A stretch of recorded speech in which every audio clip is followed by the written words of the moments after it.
ನಮಸ್ಕಾರ. ಇಂದಿನ ವಿಡಿಯೋದಲ್ಲಿ ನಾವು ಸದಸ್ಯರ ಪ್ರೊಫೈಲ್ ಮಾಡುವುದರ ಬಗ್ಗೆ ತಿಳಿಯೋಣ. ಮೊದಲಿಗೆ ಸದಸ್ಯರ ಹೆಸರಿನ ಮೇಲೆ ಕ್ಲಿಕ್ ಮಾಡಬೇಕು.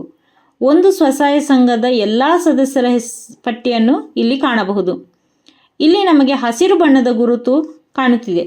ಇದರ ಅರ್ಥ ಏನೆಂದರೆ ಈ ಸದಸ್ಯರ ಆಧಾರ್ ಸಂಖ್ಯೆ NRLM-MISನಲ್ಲಿ ಅನುಮೋದಿಸಲ್ಪಟ್ಟಿದೆ ಎಂದು. ಕೆಲವು ಸದಸ್ಯರು ಗುಣಿಸು ಚಿಹ್ನೆಯ ಜೊತೆ ಲಾಕ್ ಗುರುತನ್ನು ಹೊಂದಿದೆ, ಅಂದರೆ ಈ ಸದಸ್ಯರು ಸಕ್ರಿಯವಾಗಿಲ್ಲ ಎಂದರ್ಥ. ಬಾಕಿ ಉಳಿದ ಎಲ್ಲ ಸದಸ್ಯರ ಹೆಸರಿನ ಎದುರು ಹಸಿರು ಬಣ್ಣದ ಗುರುತು ಕಾಣಿಸುತ್ತಿದೆ. ಇವರೆಲ್ಲರ ಆಧಾರ್ ಸಂಖ್ಯೆ ಅನುಮೋದಿಸಲ್ಪಟ್ಟಿದೆ. ಇಲ್ಲಿ ನಮಗೆ ಫಿಲ್ಟರ್ ಬಟನ್ ಕಾಣುತ್ತಿದೆ.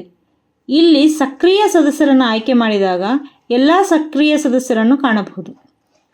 ಹಾಗೂ ಇನ್ಯಾಕ್ಟಿವ್ ಮೆಂಬರ್ ಎಂದು ಆಯ್ಕೆ ಮಾಡಿದಾಗ ಸಕ್ರಿಯರಿಲ್ಲದ ಸದಸ್ಯರ ಪಟ್ಟಿಯನ್ನು ಕಾಣುತ್ತೇವೆ.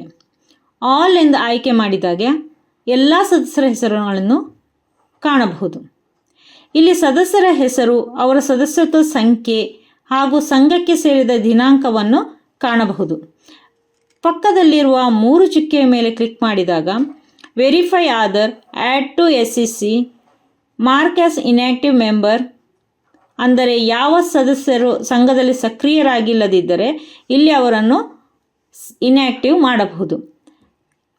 ಮೆಂಬರ್ ಸಮ್ಮರಿಯಲ್ಲಿ NRLM-MISನಲ್ಲಿ ಏನು ಸದಸ್ಯರ ಮಾಹಿತಿಯನ್ನು ನಾವು ಎಂಟ್ರಿ ಮಾಡಿರುತ್ತೇವೆಯೋ ಅವೆಲ್ಲವನ್ನು ನಾವಿಲ್ಲಿ ಕಾಣಬಹುದು. ಲೋಕೋಸ್ನಲ್ಲಿ ಸದಸ್ಯರ ವಿಳಾಸ, ಬ್ಯಾಂಕ್ ಮಾಹಿತಿ ಇತ್ಯಾದಿಗಳನ್ನು ನಾವು ಸದಸ್ಯರ ಸಮ್ಮರಿಯಲ್ಲಿ ಕಾಣಬಹುದು. ಈಗ ಸದಸ್ಯರ ಹೆಸರಿನ ಮೇಲೆ ಕ್ಲಿಕ್ ಮಾಡಿದಾಗ ಈ ಸದಸ್ಯರ ಆಧಾರ್ ನಂಬರ್ NRLM-MISನಲ್ಲಿ ಅನುಮೋದಿಸಲ್ಪಟ್ಟಿದೆ, ಆದ್ದರಿಂದ ಅಪ್ರೂವ್ಡ್ ಎಂದು ಬರೆಯಲ್ಪಟ್ಟಿದೆ.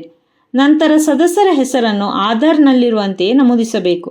ನಂತರ ಜನ್ಮ ದಿನಾಂಕವನ್ನು ಎಂಟ್ರಿ ಮಾಡಬೇಕು. ಕೆಳಗೆ ಕಾಣಿಸುವ ಬಾಕ್ಸ್ ಮೇಲೆ ಗುರುತು ಮಾಡಬೇಕು. ಲಿಂಗ ಗಂಡಾಗಿದ್ದರೆ ಗಂಡು, ಹೆಣ್ಣು ಅಥವಾ ತೃತೀಯ ಲಿಂಗಿ ಎಂದು ಆಯ್ಕೆ ಮಾಡಬೇಕು. ಮೊಬೈಲ್ ಸಂಖ್ಯೆಯನ್ನು ನಮೂದಿಸಬೇಕು ಹಾಗೂ ಮೊಬೈಲ್ ಸಂಖ್ಯೆ ಯಾರಿಗೆ ಸೇರಿದೆ ಎಂಬುದನ್ನು ಡ್ರಾಪ್ ಡೌನ್ನಲ್ಲಿ ಆಯ್ಕೆ ಮಾಡಬೇಕು. ಸ್ವತಃ ಸದಸ್ಯರದೇ ನಂಬರ್ ಅಥವಾ ಕುಟುಂಬದ ಇತರೆ ಸದಸ್ಯರಿಗೆ ಸೇರಿದೆಯೇ ಎಂಬುದನ್ನು ಆಯ್ಕೆ ಮಾಡಿ ಕೊಳ್ಳಬೇಕು. ನಂತರ ವೆರಿಫೈ ಆಧಾರ್ ಬಟನ್ ಮೇಲೆ ಕ್ಲಿಕ್ ಮಾಡಿದಾಗ ಎಂಟ್ರಿ ಮಾಡಿದ ಮಾಹಿತಿಯು ಸೇವ್ ಆಗುತ್ತದೆ. Please update SHG resolution copy in SH basic details okay ಕೊಟ್ಟಾಗ ಮುಂದಿನ ಪುಟವು ತೆರೆದುಕೊಳ್ಳುತ್ತದೆ. ಧನ್ಯವಾದಗಳು.